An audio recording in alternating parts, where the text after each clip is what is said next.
Welcome back to the Blue Podcast Network. This is the Club World Cup show. This is the penultimate episode because, finals going to be after the next episode.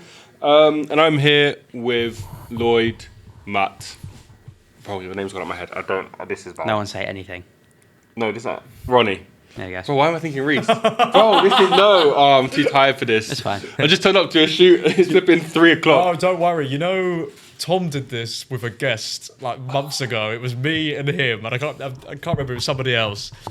And he turns to me and he's like, "I've forgotten your name. I can't remember your name." It was arguably the best way to start a Blue podcast. Was it also? I'm sorry, Ronnie. It's fine. Did he call you Liam or did he call Liam Lloyd?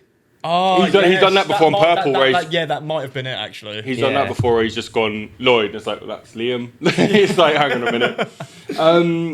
So we closed off on the round of 16. So we've just got to start from the quarterfinals. And the first game was Fluminense 2, Al Hilal 1. Get in. Which I did expect Al Hilal to win that actually after their performance They've been against very Man strong. City. Yeah. I feel like after beating Man City, you can't expect them to maybe get through again. Yeah. But there was an incredible goal from Martinelli in the midfield. Yes. Was then equalised by Leandro, and then Heracles got the winner. Is there any relation to Martinelli with Martinelli or not? No, it's just a name. Martinelli, Literally, wow. it's just a name. I think what's interesting about this game is I feel like out of all the quarterfinals, there was no big team. You didn't have. First of all, there's no European team. Yeah. And also there was no big team. But I think that's why a lot of people thought the game could have gone either way. I don't know if you guys saw any of the game. Yeah. But I thought it was really interesting. It was a very high-paced game. Yeah. Good goals as well. Yeah. Yeah. I just think the first game where Bruno doesn't have an absolutely sensational performance is the game that Al Hilal end up losing and getting knocked out. Yeah. He's been incredible in this tournament. And Superb goalkeeper. yeah. Got a 6.3 rating, which is not great when you look at the rest of the tournament. He's got an above 7. Yeah. It's been absolutely brilliant. So the fact that the first game where he doesn't make these wonder saves to keep Al Hilal in the game and then they go out sort of tells a little story to me a little bit. Maybe they've been riding their luck in terms of, not conceding huge amounts of goals, albeit they conceded 3 against Manchester City. Yeah. But still, Bruno made that save where he's turning away. Oh, yeah. He's not even looking at the ball and he somehow saves it. So Just built different. I think also, I just think the team wasn't on it. If you look at that, Bruno didn't have a good game. I don't think anyone really did. Koulibaly had a decent game, to be fair. But I think other than that, when you look at kind of the ratings, Leonardo did do well, but the rest of the team was average at best. Mm-hmm. I don't know. I just feel like, coming up against Fluminense is one of those things where, Europeans don't really know how South American football is or football in Saudi Arabia. I have a feeling that neither of those two had much of an idea about each other either. Yeah. No, So I don't think so. You can't imagine that Saudi Arabian teams watch Brazilian highlights a lot, do they? Exactly. And I mean, other way around as well. The Brazilians probably don't know much about Saudi No, for sure. unless there's Brazilians playing in the team, which there are. But I think it was kind of the game that could have gone either way in terms, there was no kind of real favourite to win it. yeah. But to be fair, for Thiago Silva to get through, of course, you've got Fabio, who's 44, which is ridiculous. That is mental. Well, Fabio's 44. I think it's Fuentes is 37, and you've got Thiago Silva at 40. That's 3 of their back line. Yeah, It's over crazy. the age of 36. Yes. Yeah, that is It's ridiculous. mental stuff. But yeah, Fluminense getting to the semi-finals. I think it's great that we've actually seen a team outside of Europe get to the final 4. Unfortunately, of course, they did lose the semi-finals. But the fact that we've got a team outside of the European big boys to be able to get into the final 4, I think it's good for the tournament as a whole because it hasn't gone as swimmingly as I can imagine that the people at FIFA would have wanted it to. Exactly. But it's good for competition, and I think it brings a lot of respect to the Brazilian league that not a lot of people had before. Yeah, I think in a way. I've seen a lot of people arguing that arguably the Brazilian league is now in the kind of top 5 leagues in the world. I think it's a bit difficult to say based off one tournament. It can't be. I don't think... I don't think it's far off. For me as well, I never really say top 5 leagues and mean world. I always think top 5 leagues Europe. Yeah. I know that's very Eurocentric to think, but like when I think of the top 5 leagues, I think of European. I think everyone does. Everyone, you say top 5, they're automatically going to pick the best 5 European leagues. But that's because that's where a lot of the players come from who play in those leagues. I know there are more and more coming from South America now, but in recent times it's all been European. I'd say it's top 10. Yeah, for sure. Yeah. I would say the bridge has the gap has shrunken. Yeah, Shrunk. Yeah. Is that the word? Yeah, Just shrunk. Yeah, the gap has shrunk between kind of where people thought European teams were in comparison to mainly Brazilian football, because I know the Argentinian teams didn't do as well. No, but in terms of Brazilian football, I think it's actually gotten a lot more respect on it than I think it does deserve that. But of course, the main problem is that people just don't really know about it. No. If you don't know about Mamelodi Sundowns, you're not going to expect them to do well. Yeah. They didn't do badly. They did decently. Bad, no. I think the teams that you expected to make it out of the group pretty much did, though. Bar Atletico. Yeah. Atletico, Porto. Yeah, Porto didn't either. But like, a lot of the teams that I hadn't heard of before didn't get out of the groups, which I thought was it's what you'd expect. No, to be fair, Monterrey got out their group. Yeah, but I've heard of Monterrey. I know Monterrey. Yeah, fair enough. They're a bit more well known than like Mamelodi Sundowns or Auckland City FC or Wydad. Wydad. Railway Diamonds is another one. Put some respect on Urawa. Esperance as well from Tunisia. I did know Urawa Diamonds, to be fair, but that's because my friend is absolutely massive on the J League. Fair enough. He loves it. Shout out George if you're watching this. I mean, I hear what you mean. Like, the American teams that don't really have that much investment didn't get out the groups. Kind of expected. The American teams were so bad. They were just there because it's in America. They were realistically so bad. Yeah. I mean, Inter Miami's got they're about to get Rodrigo de Paul now, but I saw that. Yeah. That's crazy. They to be fair, we say they were so bad. Inter Miami did beat Porto. Yeah, but Porto were even worse. It's a good point. Had an awful tournament. It is a good point. We'll move on to who Fluminense played in the semi-finals, who was Chelsea. Yeah. And honestly, I want to start off by going, Estevão is incredible. They must be looking forward to having him, because even though Palmeiras lost, he had a great game. Is he going to play on the right or the left? He'll play on the right. He's that right-sided winger. Or he can play even down the middle. I feel like Chelsea need a left wing more than a right wing, but we're not playing Kuku on the left. Gitten's coming in. Yeah, they've got Gittins. They got Neto. Also, I reckon João Pedro could probably do a job in the wing if he had to. I think he was a left winger. I think their squad's so big that they'll end up having him solely for a striker spot anyway. Delap's a striker. To be fair, Delap is a striker, but he could make shift on the left. I think if you're going to put either striker on the left, it's going to be it would be Jackson or it would be João Pedro. I think Delap's the only one. I don't think you're going to see João Pedro on the wing at any point next season. No, after his performance yesterday, I don't think you will. After what he did yesterday, I think he'll be the backup 10 but /striker. Yeah, that's what I think. I don't think we would, but I'm saying if he absolutely had to, he would still do a good job out there. A bit like Mateus Cunha. I see him as a striker or a 10, but he can play on the wing as well. Yeah, I mean, you've got to remember, at the moment, they still have Madueke, who looks like he's probably leaving.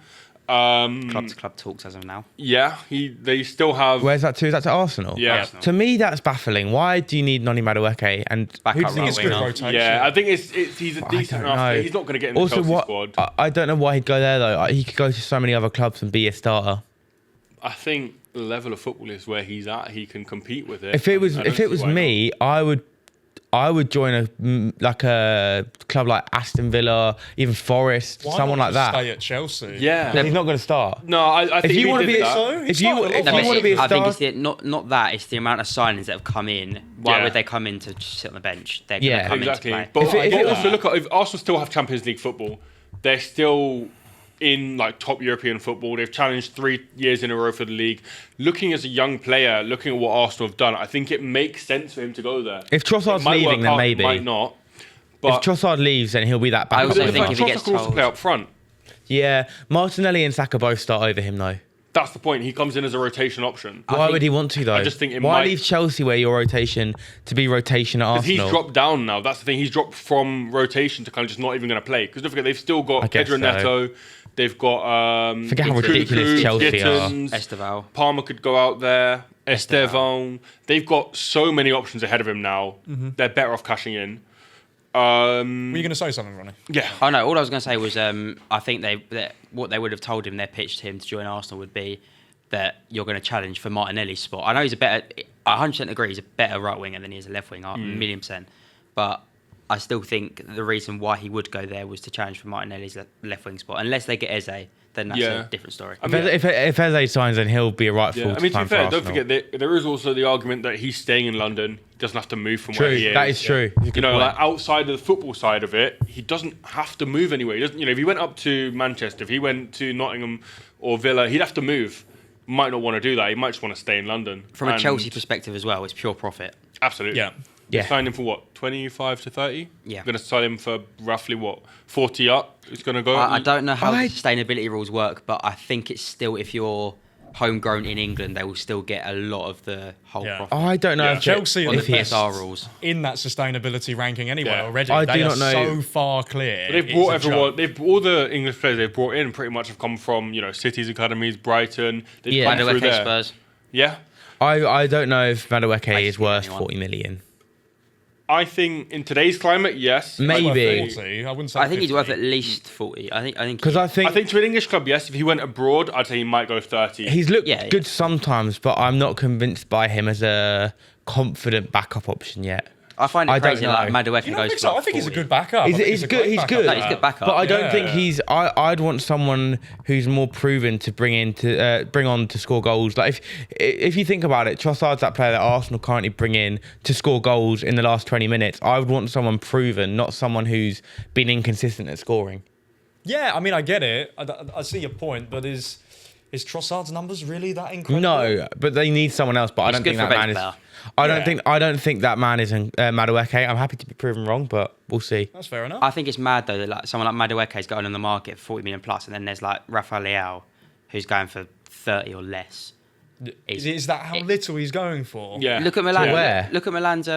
They must be financially in a problem. I think. What, No, being out of because Europe? I don't think so. Maignan transfer value was 25 million for Chelsea. AC Milan are in problems because there was at the end of last season they had a protest where the ultras sat in the Curva Nord, I think it was, and just put go home because they banned all kind of posts and stuff because of how much the fans were protesting. Right. So the fans got into formation to spell go home with their bodies, which is quite clever. Yeah, impressive. Well, if Rafael Leao is going to leave this summer, and if Luis Diaz is leaving Liverpool, bring Rafael Leao my way. Yeah, I think That'd be Arsenal good. will link to him. I think yours might be Rodrigo. Do you reckon? I'd love that. I mean, don't get me wrong. I know Liverpool aren't Club World Cup, but No, I think I'd love it. Yeah. Well, if he's going to leave, where is he going to go? Well, that's the thing. He was. Yeah, he's linked strongly to Arsenal. No, but if Rodrigo, not Rodrigo. If Arsenal were linked with Eze and Madueke already, why would they get? They can't even afford Rodrigo if they did that. Nah. I mean, If Rodrigo leaves, I could see it being a non-English club. to City as well. Yeah. City, I could good see him go point. to PSG, City. Why would he go PSG? They have money. They got so many good options already. But they have money. But so do Man City. And he'd still go. No, but I think Man City have less good options than PSG because if you think about it, they can play on the right or the left. PSG can play Dembele, Doué, Barcola, Kvaratskhelia. I'm probably forgetting someone else as well. I think that's pretty much. Yeah, but either way, you're not getting in over any of To be them. fair, Rodrigo could play down the middle, and if you look at that team, if you But think you got Gonçalo Ramos. he's not No, good it's enough. Dembele. Yeah, exactly. Yeah, but Dembele is the you're not midfielder. getting in over Dembele, and I'd say I agree Gonçalo with Ramos is the backup to that. But I would say if you put Dembele out on the right, Doué could play in the middle if you wanted to play him there, and put Rodrigo up front or on the right. Having them rotate is ridiculous. Got And so it's much quality. versatility. Exactly. You know what I mean? Rodrigo's so not going fluid. into that front three. It is I insane. think he could get in. I think so. I'm not disagreeing that he's not a better player than any of them, Yeah. but I'm saying you don't want to ruin that front three right now. The fluidity in that is unbelievable. The numbers They they just get. understand each other. They all have something different about them that makes them so good. Like Kvaratskhelia is a great ball carrier, getting it from the back third into the front third. Doué has those big moments where he's amazing. Like Doué is one of the best big game players we've seen in a while. Well, maybe since Rodrigo actually, but and then Dembele's going for the Ballon d'Or. Yeah. Yeah, I mean, maybe Bayern. They've got rid of Bayern one. and Bayern was the name that he's rumoured with the I was most. going to say, Yeah. I've seen Bayern and Arsenal, two names that has been rumoured most. Yeah. I think Bayern makes it. They just got rid of Sane. They kind of do need some. Muller's gone now. They could Musiala's out till December now. Well, exactly, yeah. That injury. They could use someone. That injury was grim. Yeah, we'll get onto that actually. PSG 2, Bayern Munich 0.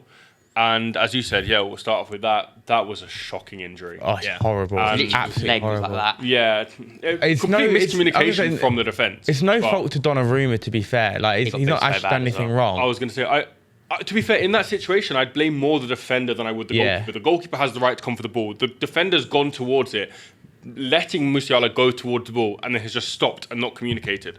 As a centre-back and a goalkeeper, you kind of want to talk. They haven't. Yeah. Musiala's got in front. I can't blame Donnarumma at all for that situation. No. But I feel as really you said, bad for him, though, because he's- he's guilt he'll feel for that. mate, do you see him in tears? Like, Horrible. absolutely. He was It's such so a horrible sad. injury, though. And I think it's one of those things where it's such an avoidable injury. Yeah. But at the same time, it happened. This kind of thing happens in football. Let's just hope he recovers well, because Yeah, we see out to December. Several ligaments. Yeah. and- He's a and class broken talent. tibia. Exactly. Yeah, he's. But that's good. It's only December. When watching Only it, December? we were thinking Yeah. it's Oh, I gonna thought be it'd be at least lot- a year. Well, looking at it, Well, it they seemed said like it Yeah. would be a maximum lot of 7 to longer. 8 months, but They he said could be most back likely in 4 to 5. recovery. Yeah, he could be back in recovery by then, as long as recovery goes well. Yeah. That's the thing. I think he's Oh, lucky well. that he's young as well. If you're Yeah. if you're older, if you're Yeah. 24 plus If and getting that, you're if that's Kane in that situation, Yeah, you're for looking like at a it going, that's year. probably the end of a career. potentially. Yeah, but exactly. Yeah. Let's hope he Especially with recovers Harry well Kane's then. Ankles, bless him. He's always getting Yeah. His injuries. ankles in tatters.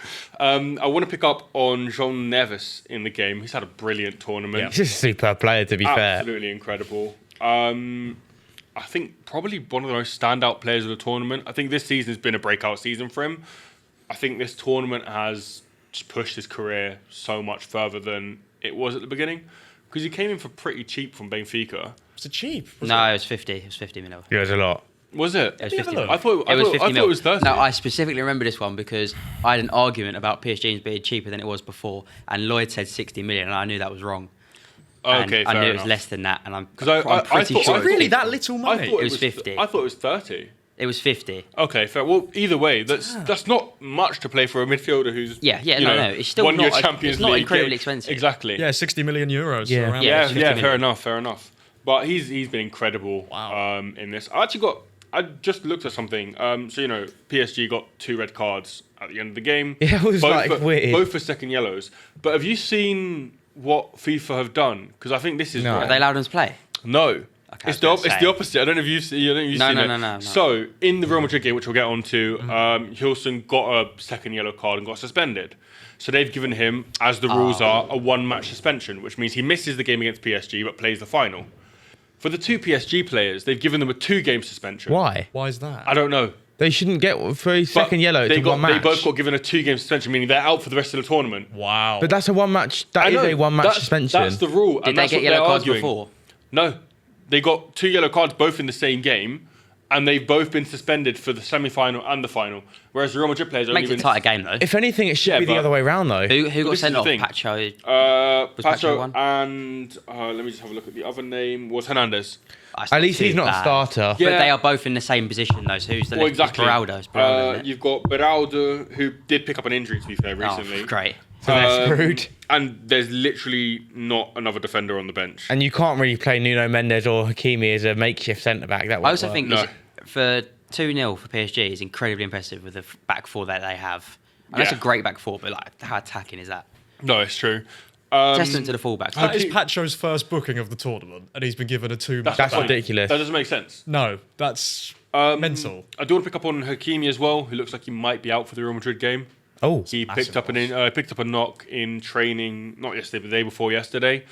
It looks like he will be okay, but I think having him going into the game with a knock, you're going to be so cautious. because you wanted to play the final if they make Exactly, it. but also he's so attacking. He's key in this kind of game because he's good defensively, but going forward, I think is where we see the best of him. I think Yeah. Madrid is one of those teams that you just want to get at though. If you're playing Yeah. Real Madrid, I think you just got to attack them and they'll break down. Yeah, I don't want to say Bayern Munich just didn't look very good. I don't No. know. They looked decent throughout the tournament, but got to this game. Harry Kane effect. I do think That's minus. Musiala is key for them as well. So having him out true. for the second half was probably big. I swear he only just played. How many games has he played in the Club World Cup, Musiala? Musiala, Has he played he's not played every game. he's played pretty much every game. Has he? Yeah, because he scored in the first one in the 10-0. Yeah, he came off the bench. I Yeah. thought he'd only just come back from injury. No, I think he picked up I think he missed the round of 16 tie Right. because of an injury. The Flamengo game, did he play? I thought Elise was in the 10 most of the tournament. Yeah, so the Flamengo game, he came off the bench again. I think this is his first start of the tournament. All right. And now that's he's what out. That's what I'm asking. Yeah, it was his first start. We'll go on to the final quarterfinal then, which was probably the best game of the quarterfinals. Yeah. Real Madrid 3, Borussia Dortmund 2. Yep. And Good game. the first thing I want to pick up on is the red card. I want to see what they're going to do because that rule doesn't make any sense. But at the same time, the other semi-finals today. Yeah, how are you getting a 1-match ban for a straight red, but then a 2-match matches? ban for 2 yellows? Oh, is that what it is? Yeah. Right. So Normally, they've actually I thought you said it was a second yellow for No, Royston as sorry, well. Royston got a straight red, but Right. the other two only got second yellows. Okay. And yet they've managed to Doesn't make still no go into the favour of Real Right. Madrid. It's stupid. Don't really understand Well, at least it. it makes like logical sense. It's not right, but it makes logical sense. Yeah. in my head now. I don't think it does. No. As in like I get what you mean. they've had 2 different punishments now. Oh, yeah. I thought they all yeah. had the same punishment. No. I don't understand that. Yeah. One player who's been incredible this tournament has been Gonzalo Garcia. Oh, what a player. Where's Also he come now, what from? happens with Endrick because of that? And- Everyone's yeah. been talking about that. Hendrick goes out on loan, I think. Who does he start in tonight in the semi-final? By this point, this video's out. The game would have already happened. Surely it's but Mbappe. Does he start Mbappe? Surely it's got to be Mbappe. Because Mbappe and won't play on the Garcia. right, Gonzalo will he? Garcia started every game, though. They've been No, playing but- 4-1-2-1-2 recently, though, haven't they? Yeah. Right. But who's so been playing up top with him? It'd be- Is it Vinicius? It'll be Vinicius, Vinicius. Mbappe, Jude. So do you think that he's going to drop Garcia? Yeah. Damn. With this goal, I was going to say you could drop Arda Güler, maybe move Jude back Nah, and Arda bring Güler someone into is a- Cam. But to be Arda fair, Güler, there was I'm a load of loving people on that. social That's what I was media gonna say. saying This. new Tony Cruz. No, That's what I was I'm gonna say. loving it though. He's that moved into centre he's mid. moved Yeah. deeper and he just looks so much more comfortable with possession and he's playing all these Got balls two into the assists in the penalty last game. area. Good. A lot of people have Brilliant. been saying that he's been misprofiled I think he every game at Real Madrid since now. Well, yeah, Xabi Alonso's found But a position Xabi for him Alonso that's is. working really well. I actually think he's a tactical mastermind, and I know it's early to say that in his career, but I think Xabi Alonso's a superb manager. No, I think he's great. He got, what was it, Leverkusen unbeaten Yeah, but nearly a whole season.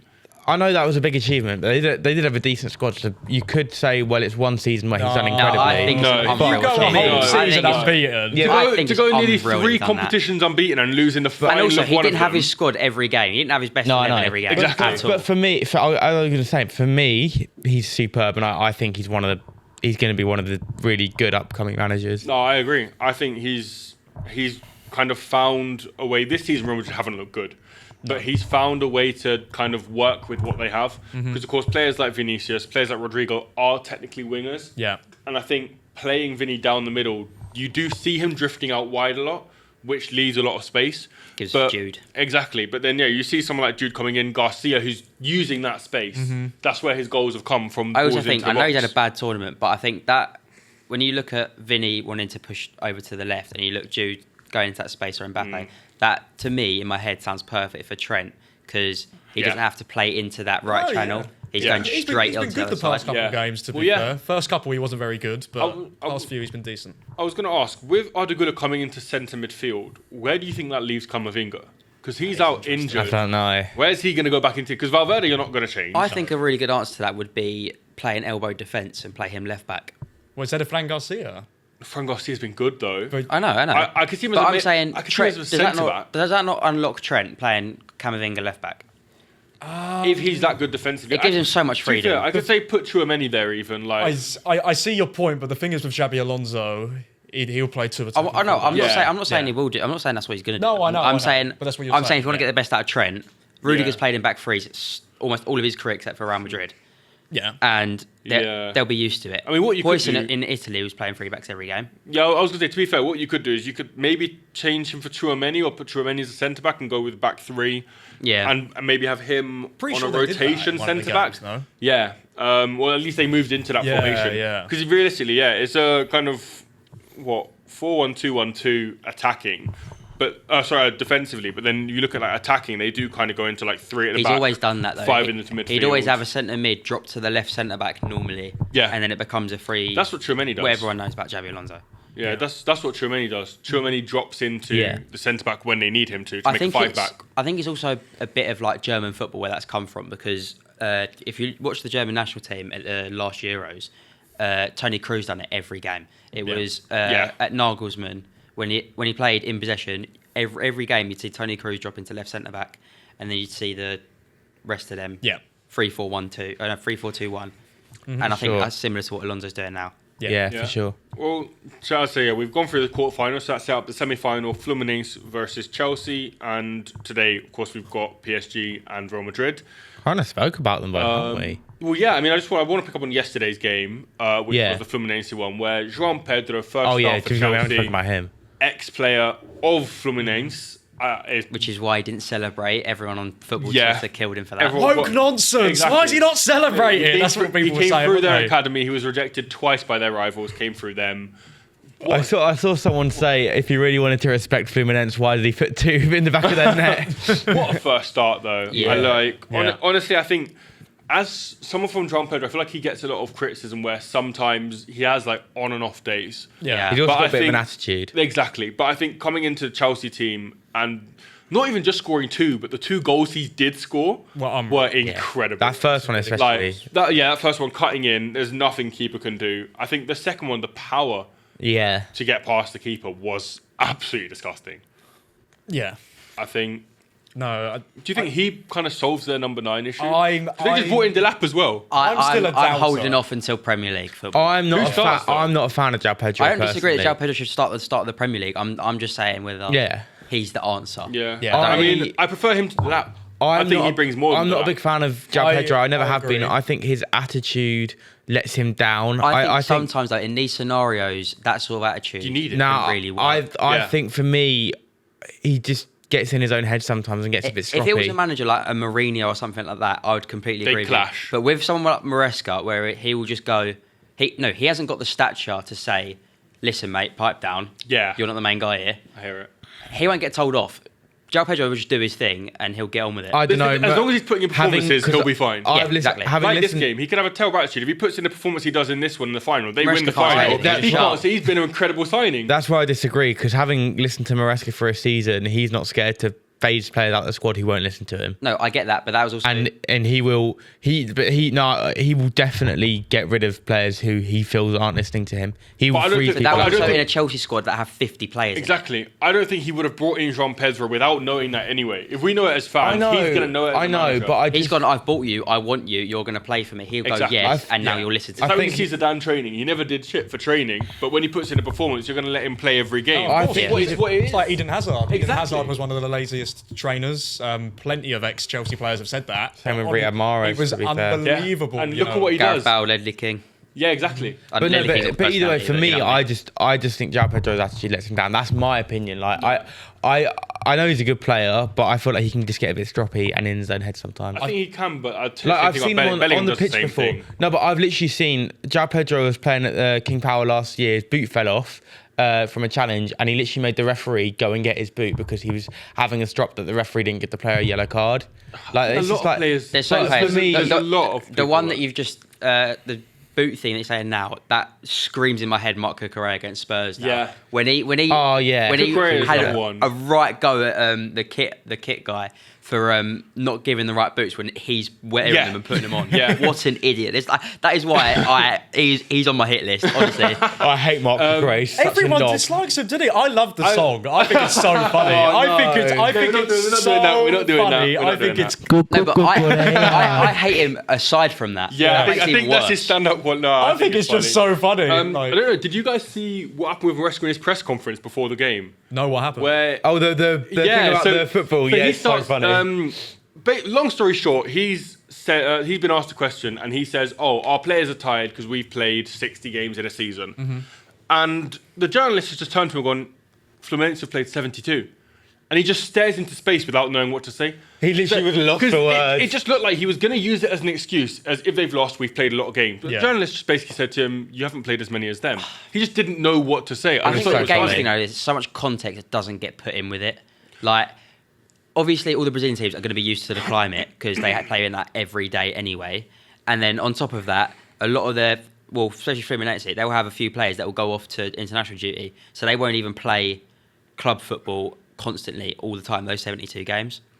Yeah, but I think this is the thing. The for example, with internationals, the league season continues. You don't have a break like you do in England. And on top of that as well, Chelsea will play higher intensity football than Fluminense will. That's I don't necessarily agree. I think that Brazilian higher football is intensity. slower than Premier League football.